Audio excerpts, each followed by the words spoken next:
నమస్కారం, I witness news కి స్వాగతం. హెడ్లైన్ చూద్దాం. అర్హులైన రైతు రుణమాఫీ కాలేదా? గుడ్ న్యూస్ చెప్పిన మంత్రి పొన్నం.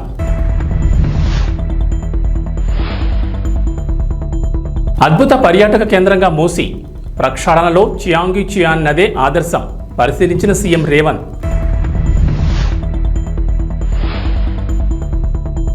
జోరాల డ్యాంలోని కొన్ని గేట్లలో లీకేజీల మరమ్మతులు చేయాలని చాన్నాళ్లుగా నిపుణుల సూచనలు. 2021లో 62 గేట్లకు గాను 5కి మాత్రమే మరమ్మతులు.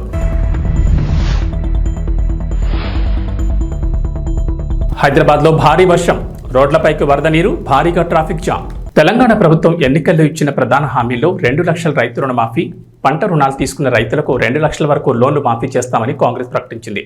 ఇచ్చిన మాట ప్రకారం జూలై 18న రైతు రుణమాఫీని ప్రారంభించింది. మొత్తం 3 విడతల్లో మాఫీ చేస్తుండగా ఇప్పటికే 2 విడతల్లో 1,00,00,000 వరకు రుణాలు మాఫీ అయ్యాయి. ఆగస్టు 15న 3వ విడతగా 1,50,000 నుంచి 2 లక్షల వరకు రైతు రుణమాఫీ చేసేందుకు ప్రభుత్వం సిద్ధమైంది. అయితే ఇప్పటి వరకు 2 విడతల్లో రుణమాఫీ జరగగా కొందరు అర్హులైన రైతులకు మాఫీ జరగలేదు.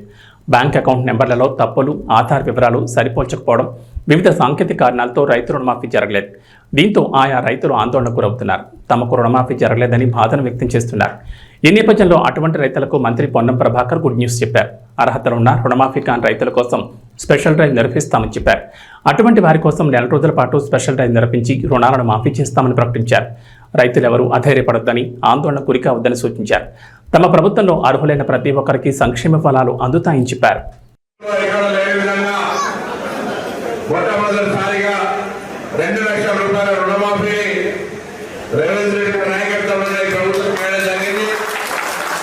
ఒకే మారు ₹1,00,000 చేసినాం. రెండో మారు రూపాయల నుంచి ₹1,50,000 చేయడం జరిగింది. ఈ వారం 10 రోజుల్లో ₹2,00,000 రుణమాఫీ కూడా అవుతుంది.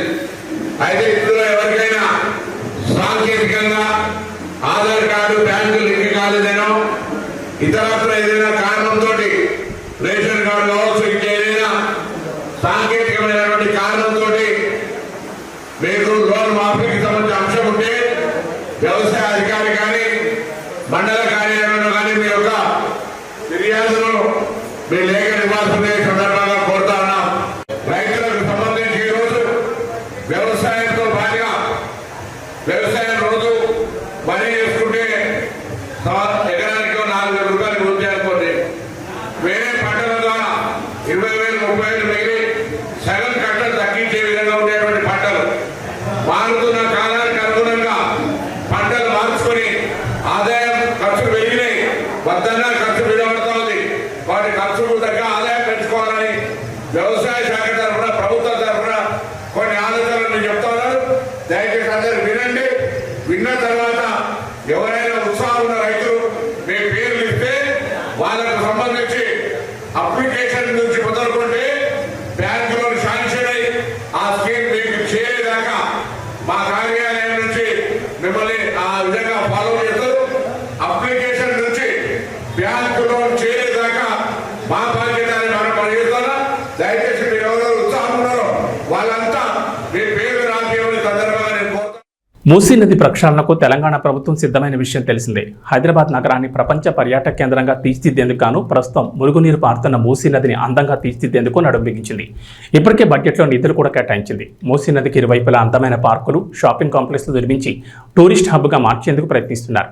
ఈ నది ప్రక్షాళనకు సౌత్ కొరియా రాజధాని సియోల్ నగరం గుండా వెళ్లే అందమైన చియాంగి చియాన్ నదిని ఆదర్శంగా తీసుకోవాలని భావిస్తున్నారు. ఒకప్పుడు మూసీ మాదిరిగా మురికి కూపంగా ఉన్న ఆ నదిని అక్కడి ప్రభుత్వం పునరుద్ధరించి అందంగా తీర్చిదిద్దింది. దాదాపు 11 కిలోమీటర్ల ఈ నది విపరీతమైన కలుషితాలతో ఉండేది. ఈ నదిని 2005 నాటి నుంచి పునరుద్ధరణ పనులతో ప్రపంచ ప్రఖ్యాతిగాంచిన రివర్ ఫ్రంట్గా తీర్చిదిద్దిన తర్వాత సియోల్ నగరవాసులే కాకుండా ప్రపంచం నలుమూల నుంచి ఏటా దాదాపు 19 కోట్ల మంది పర్యాటకులు సందర్శిస్తున్నారు. దీంతో సియోల్ నగరం ప్రముఖ అంతర్జాతీయ పర్యాటక కేంద్రంగా మారింది. జోరాల డ్యాంలో కొన్ని చోట్ల లీకేజీలు ఆందోళన కలిగిస్తున్నాయి. దీంతో ఈ డ్యాం భద్రతపై అనుమానాలు వ్యక్తమవుతున్నాయి. ఉమ్మడి మహబూబ్ నగర్ జిల్లాకు వరప్రదానిగా ఉన్న జోరాల డ్యాం భద్రతపై సందేహాలు తలెత్తున్నాయి. జోరాల డ్యాం గేట్లలో పలు చోట్ల లీకేజీలు కనిపిస్తున్నాయి. ఇది అందరికీ ఆందోళన కలిగిస్తోంది. ఈ డ్యాం గేట్లకు మరమ్మతులు చేపట్టాలని నిపుణులు చాలా కాలంగా చెబుతున్నారు. దీంతో 2021లో ప్రభుత్వం మరమ్మతుల కోసం కొన్ని నిధులను విడుదల చేసింది. నిధులు సకాలంలో విడుదల కాకపోవడంతో మొత్తం 62 గేట్లలో 5కి మాత్రమే మరమ్మతులు జరిపినట్లు చేస్తున్నట్లు అధికారులు తెలిపారు. ఆంధ్రప్రదేశ్ రాజకీయాల్లో ఉత్కంఠ రేపిన ఉమ్మడి విశాఖపట్నం జిల్లా స్థానిక సంస్థల కోట ఎమ్మెల్సీ ఉప ఎన్నికల వ్యవహారం మరో మలుపు తిరిగింది. ఈ ఎన్నికల్లో పోటీకి దూరంగా ఉండాలని టీడీపీ కూటమి నిర్ణయించింది. ఈ మేరకు టీడీపీ అధినేత ముఖ్యమంత్రి చంద్రబాబు పార్టీ నేతలతో నిర్వహించిన టెలికాన్ఫరెన్స్లో నిర్ణయం ప్రకటించారు. ఈ ఎన్నికల్లో గెలవాలంటే పెద్ద కష్టం కాదని, హుందా రాజకీయాలు చేద్దామని చంద్రబాబు వ్యాఖ్యానించినట్టు తెలుస్తోంది. చంద్రబాబు నిర్ణయానికి టీడీపీతో పాటు కూటమి నేతలు కూడా ఒకే చెప్పారు. ముఖ్యమంత్రి అత్యంత హుందాగా వ్యవహరించారని నేతలు అభిప్రాయపడ్డారు. నేటితో ఉప ఎన్నిక నామినేషన్ గడువులు ముగుస్తుండగా చంద్రబాబు తన నిర్ణయాన్ని పార్టీ నేతలకు తెలిపారు. ఉమ్మడి విశాఖపట్నం జిల్లా స్థానిక సంస్థల కోట ఎమ్మెల్సీ స్థానానికి ఉప ఎన్నిక వచ్చింది. 2021 డిసెంబర్లో ఉమ్మడి విశాఖ జిల్లా స్థానిక సంస్థల కోటాలో 2 ఎమ్మెల్సీ పదవులకు ఎన్నికలు జరిగాయి. వైఎస్ఆర్సీపీ తరఫున పోటీ చేసిన వంశీకృష్ణ శ్రీనివాస్ యాదవ్, వరదు కళ్యాణిలు విజయం సాధించారు. వీళ్ళిద్దరిలో వంశీకృష్ణ యాదవ్ 2023 నవంబర్లో వైఎస్ఆర్సీపీకి గుడ్ బై చెప్పి వెంటనే జనసేన పార్టీలో చేరిన సంగతి తెలిసిందే. వంశీ పార్టీ మారడంతో వైఎస్ఆర్సీపీ మండలి చైర్మన్కు ఫిర్యాదు చేసింది.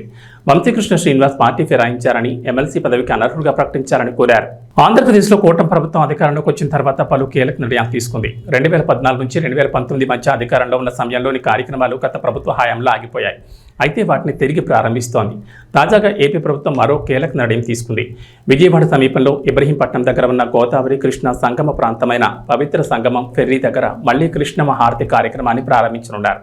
కృష్ణమ్మ హారతి కార్యక్రమాన్ని నెల రోజుల్లోగా తిరిగి ప్రారంభించేందుకు అవసరమైన చర్యలు తీసుకుంటున్నట్లు దేవాదాయ శాఖ మంత్రి ఆనం రామనారాయణ రెడ్డి తెలిపారు. కృష్ణమ్మ హారతి తిరిగి ప్రారంభానికి సంబంధించి ఏర్పాటైన మంత్రుల బృందం సమావేశం కూడా నిర్వహించింది. గతంలో ముఖ్యమంత్రి చంద్రబాబు ఆధ్వర్యంలో పవిత్ర సంగమం వద్ద కృష్ణమ్మ హారతిని ఒక పవిత్ర ఆధ్యాత్మిక కార్యక్రమంగా ప్రతిరోజు నిర్వహించారని గుర్తు చేశారు మంత్రి ఆనం రామనారాయణ రెడ్డి. గత 5 ఏళ్ల వైఎస్ఆర్సీపీ పాలనలో ఈ కార్యక్రమాన్ని నిర్వహించకుండా నిర్లక్ష్యం చేశారన్నారు. ఆంధ్రప్రదేశ్లో రైతులకు ప్రభుత్వం శుభవార్త చెప్పింది. ప్రభుత్వ కార్యాలయాల చుట్టూ తిరగాల్సిన అవసరం లేకుండా కీలక నిర్ణయం తీసుకుంది. విద్యుత్ కనెక్షన్ల మంజూరు విధానంలో మార్పులకు ప్రభుత్వం శ్రీకారం చుట్టింది. ఏపీడీసీఎల్ తూర్పు ప్రాంత విద్యుత్ పంపిణీ సంస్థ ఈ మేరకు నిర్ణయం తీసుకుంది. రైతులు ఇకపై సచివాలయం, మీ సేవా కేంద్రాలకు వెళ్లాల్సిన అవసరం లేకుండా కేవలం 1912 టోల్ ఫ్రీ నెంబర్ కాల్ చేస్తే సరిపోతుందంటున్నారు అధికారులు. కాల్ చేస్తే చాలు రిజిస్ట్రేషన్ చేసే విధానాన్ని తీసుకొచ్చింది. ఇలా రిజిస్ట్రేషన్ తర్వాత ప్రభుత్వం నుంచి అనుమతి రాగానే ప్రాధాన్య క్రమంలో ఆయా రైతులకు కనెక్షన్లు ఇస్తారని అధికారులు చెబుతున్నారు. తొలిసారి ఏపీడీసీఎల్ పరిధిలో ఈ విధానాన్ని అమలు చేస్తున్నారు. ఇందుకోసం రెవెన్యూ శాఖ నుంచి 11 జిల్లాల్లోని వెబ్లాండ్ వివరాలను ఏపీడీసీఎల్ పోర్టల్కు అనుసంధానం చేశారు. రాష్ట్ర వ్యాప్తంగా వ్యవసాయ విద్యుత్ కనెక్షన్ కోసం రైతులు కాల్ చేసి తన భూమి ఖాతా సంఖ్య, సర్వే నెంబర్ చెప్పిన వెంటనే వెబ్లాండ్లో ఆయా వివరాలను సరిచూసి రిజిస్ట్రేషన్ పూర్తి చేస్తారు. ఈ కనెక్షన్ల కోసం 1912 కాల్ సెంటర్లో కొంతమంది సిబ్బంది ప్రత్యేకంగా విధుల్లో ఉన్నారు. ఏలూరు మాదిగ రిజర్వేషన్ పోరాట సమితి ఎంఎస్పీ జిల్లా అధ్యక్షులు కందుల రమేష్ ఆధ్వర్యంలో మందకృష్ణ మాదిగ ఢిల్లీ నుంచి హైదరాబాద్ విచ్చేసిన సందర్భంలో న్యాయస్థానం సుప్రీంకోర్టు 6:1 ఆయా పరిధిలో ఎస్సీల ఏబీసీడీల వర్గీకరణ ఆ రాష్ట్రాల్లో చేసుకుని అట్టడుగు ఉన్న వర్గాలకు రిజర్వేషన్ ఫలాలు పొందే విధంగా రాష్ట్రాలకు అధికారం ఇచ్చిన శుభ సందర్భంలో 30 సంవత్సరాల నుంచి వర్గీకరణ అంశం పోరాటం చేసి 58 ఉపకులాలకు సామాజిక న్యాయం చేసిన నవయుగ అంబేద్కర్ మాదిగల మహాత్ముడు కృష్ణాన్నకి మాదిగల నీరాజనం స్వాగతం సుస్వాగతం. పెద్ద ఎత్తున తరలివెళ్లి సికింద్రాబాద్ రైల్వే స్టేషన్లో కందుల రమేష్ మాట్లాడుతూ ఐక్యత ప్రైవేట్ రంగంలో రిజర్వేషన్లు పొందుపరిచే విధంగా మరో పోరాటం చేయాల్సిన బాధ్యత ఉందని, సుప్రీంకోర్టు జడ్జిమెంట్ తీర్పు ఎవరి విజయం ఎవరి అపజయం కాదని, సమాజం సమానత్వం న్యాయమైన తీర్పుని కృష్ణమాదిగని అన్ని వర్గాలకు పోరాటం ద్వారా ఎన్నో ఫలాలు అందజేసిన ఘనత ఒక ఎంఆర్పీఎస్ చెందిందని తెలిపారు. రిజర్వేషన్ పోరాట సమితి నవయుగ అంబేద్కర్ పీడిత వర్గాల ఆశాజ్యోతి మాదిగల మహాత్ముడు మన్యశ్రీ మందకృష్ణ మాదిగారి నాయకత్వంలో 30 సంవత్సరాల నుండి అలుపు ఎరగని పోరాటం చేసి ఎస్సీల ఏబీసీడీల వర్గీకరణ సాధించే వరకు నిరంతరం పోరాటం చేసిన మాదిగ అమరవీరులకి జోహార్లు అర్పిస్తున్నాం. జోహార్ మాదిగ అమరవీరులకి, జోహార్ మాదిగ అమరవీరులకి. ఈరోజు మాదిగల మరియు ఉపకులాల ఆపద్ బాంధవు శ్రీ మందకృష్ణ మాదిగ అన్నగారు ఢిల్లీ నుంచి హైదరాబాద్ అడుగు పెడుతున్న శుభ సందర్భంలో మాదిగల ఆశాజనకం ప్రజలు స్వాగతం సుస్వాగతం పలకడానికి మా ఏలూరు, అదేవిధంగా ఏలూరు జిల్లా నుండి, అదేవిధంగా మా మాదిగ సోదరులందరం కూడా తదితర ఉపకులాలు కూడా కృష్ణమాది అన్నగారిని స్వాగతం పలకడానికి సికింద్రాబాద్ రైల్వే స్టేషన్కి రావడం జరిగింది. ఇక్కడ నుంచి ర్యాలీగా బయలుదేరి అన్నగారు స్వాగతం పలుకుతూ బాబు జగజ్జనరావు స్టాచ్యూ దగ్గరికి వచ్చి అక్కడ అన్నగారి సభలో ఉద్దేశించి మన కార్యాచరణ అనేది ఏంటనేది ప్రకటించడానికి అన్నయ్య గారు సభ ఏర్పాటు చేశారు. కనుక ప్రతి ఒక్కరు కూడా మాదిగ సోదరులు అదేవిధంగా ఉపకులాలు కూడా ఈ ర్యాలీలో మనం వర్షం వచ్చినా ఎండ వచ్చినా వాన వచ్చినా సరే మనం అందరం కూడా ర్యాలీలో లక్షలాది మంది పాల్గొని ఈ కార్యక్రమం జయప్రదం చేయవలసిందిగా ప్రతి ఒక్కరికి కోరుతూ సవ్యంగా వినియోగం చేస్తూ అదొకటి ముఖ్యంగా ఇది మాదిగలు మాలలో విజయము అపజయం కాదు. అందరం కూడా మన ఎస్సీలు ఏబిసిడీల వర్గీకరణ సామాజిక న్యాయం అనేది మాల సోదరులు గమనించాలా. దయచేసి ప్రతి ఒక్కరు కూడా అన్నదమ్ముల వలె ఐక్యత రాగంతో ప్రతి ఒక్కరు కూడా ఒక తండ్రి ఆశని ఏ విధంగా మనం పొందుపరుచుకున్నామో అదేవిధంగా సమాన నిష్పత్తి ప్రకారం జనాభా నిష్పత్తి ప్రకారం మనందరం కూడా ఎస్సీలు ఏబిసిడీల వర్గీకరణ దిశగా పాటుపడి అదేవిధంగా ప్రైవేటు రంగాల్లో రిజర్వేషన్ ఫలాలు పొందే విధంగా మాల్లో మాదిగలు మరియు ఉపకులాలు మనం ఈ నెల 9వ తేదీ నుంచి 15వ తేదీ వరకు అన్ని దుకాణాలు, ఇళ్లు, ప్రభుత్వ కార్యాలయాలపైన జాతీయ పతాకాన్ని ఎగురవేయాలని జిల్లా కలెక్టర్ సుమిత్ కుమార్ తెలిపారు. గాంధీ విగ్రహం వద్ద ఉదయం 8:30 గంటలకు హర్ఘర్ తిరంగా అవగాహన ర్యాలీని ఆయన ప్రారంభించారు. ఈ సందర్భంగా మీడియాకు వెల్లడిస్తూ ప్రధాని నరేంద్ర మోడీ ఆదేశాల మేరకు వారం రోజుల పాటు హర్ఘర్ తిరంగా కార్యక్రమాన్ని జిల్లా వ్యాప్తంగా నిర్వహిస్తున్నామన్నారు. 15వ తేదీన పెరేడ్ గ్రౌండ్ లో అత్యంత వైభవంగా స్వాతంత్ర దినోత్సవ వేడుకలు నిర్వహిస్తామన్నారు. అనంతరం పచ్చ జెండా ఊపి ర్యాలీని ప్రారంభించారు. ఈ కార్యక్రమంలో డిఎస్పీఓ బాలాజీ, ఎంఈఓ సెల్వరాజ్, సిఆర్పీలు, ట్రాఫిక్ సిఐ నిత్యబాబు, అన్ని పాఠశాలల వ్యాయామ ఉపాధ్యాయులు, విద్యార్థులు పాల్గొన్నారు.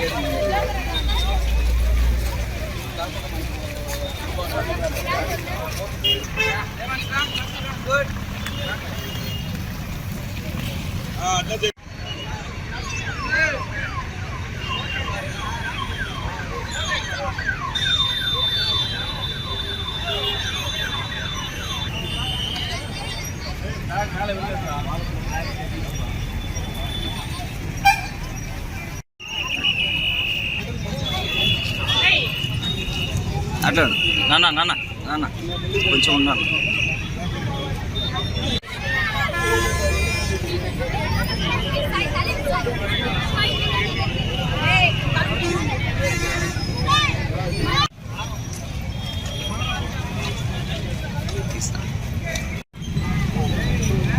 సో ఈరోజు 78 స్వతంత్ర దివస్ సందర్భంగా మన జిల్లాలో హర్ ఘర్ తిరంగా ప్రోగ్రాం క్రింద కేంద్ర ప్రభుత్వం మరియు రాష్ట్ర ప్రభుత్వం ఆదేశం మేరకు 9 నుంచి 15 వరకు ఈ హర్ ఘర్ తిరంగా కార్యక్రమం సెలబ్రేట్ చేస్తున్నాము. సో ఈ సందర్భంగా ఈరోజు పిల్లలతో స్పోర్ట్స్ మెన్తో మనం గాంధీ స్టాచ్యూ గురించి చిన్న ఒక ర్యాలీ కండక్ట్ చేస్తున్నాము. ఈ ర్యాలీ ముఖ్య ఉద్దేశం ఒకటి, మనము స్వతంత్ర దివస్ we have to celebrate our independence. Second, sports men's encouragement చేయాలి. మూడోది, పిల్లలు కూడా ఈ స్వతంత్ర దివస్ కార్యక్రమానికి ముఖ్య ఉద్దేశం ఒకటి, spirit of nationalism, spirit of independence ఇది బేసిక్గా తెలుపుతున్నాం. సో ఈ కార్యక్రమం చేపడుతున్నాము. రేపు కూడా స్కూల్ స్థాయి కొన్ని కార్యక్రమం జరుగుతాయి. మరియు 15 ఎల్లుండి కూడా ఇండిపెండెన్స్ కార్యక్రమం చేపడుతున్నాము. అండ్ హెల్త్ మినిస్టర్ కూడా బేసిక్లీ 15 ఆగస్టు చిత్తూరు వస్తున్నారు. సో ఆ కార్యక్రమం కూడా ప్లాన్ చేస్తున్నాము.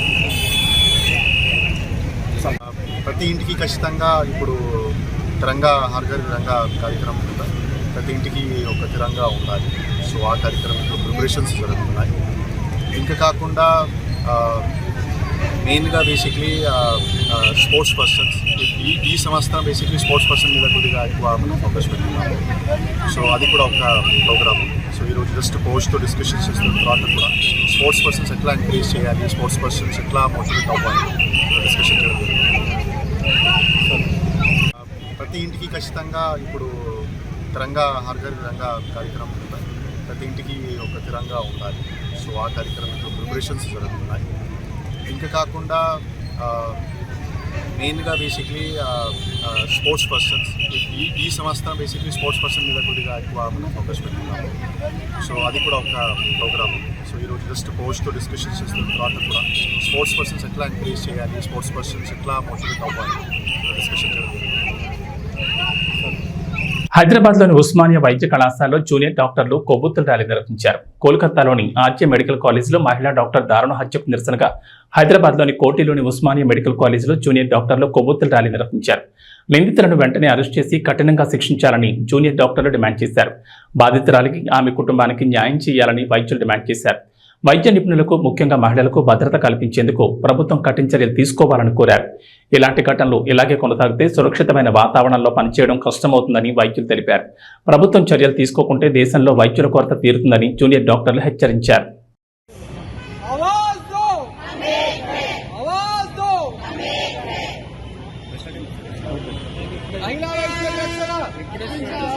మహిళా వైద్యులకు రక్షణ, మహిళా వైద్యులకు రక్షణ, నిందితులను వెంటనే నిందితులను వెంటనే కల్పించాలి కల్పించాలి కల్పించాలి కల్పించాలి మహిళా వైద్యులకు వెంటనే రక్షణ కల్పించాలి, నిందితులను వెంటనే. వెనకకి వెళ్ళిపోతారు. ఒక మహిళ ఒక వైద్య రంగంలోకి దిగాలంటే దిగలేదు, వెనకకి వెళ్ళిపోతారు. దీంట్లో మేము ఏం చెప్తున్నామంటే ఎవరైనా అఫీషియల్స్ కి మేము మీడియా పరంగా తెలియజేసుకుంటే ఒకటే, దయచేసి దీని మీద సిబిఐ ఎంక్వైరీ చేయండి. దయచేసి వెంటనే ఎవరైతే నిందితులు ఉన్నారో వాళ్ళకి కఠినంగా శిక్షించండి. 2012లో నిర్భయ కేసు అయింది, 2024లో మళ్ళీ ఇంకో కేసు అయింది. మళ్ళీ 2040లో కూడా ఇలాంటి కేసు అవ్వద్దు అంటే ప్రివెంటివ్ మెజర్స్ తీసుకోవాలి. ప్రతి వర్క్ ప్లేస్ లో ప్రివెంటివ్ మెజర్స్ అన్నది తీసుకోవాలి.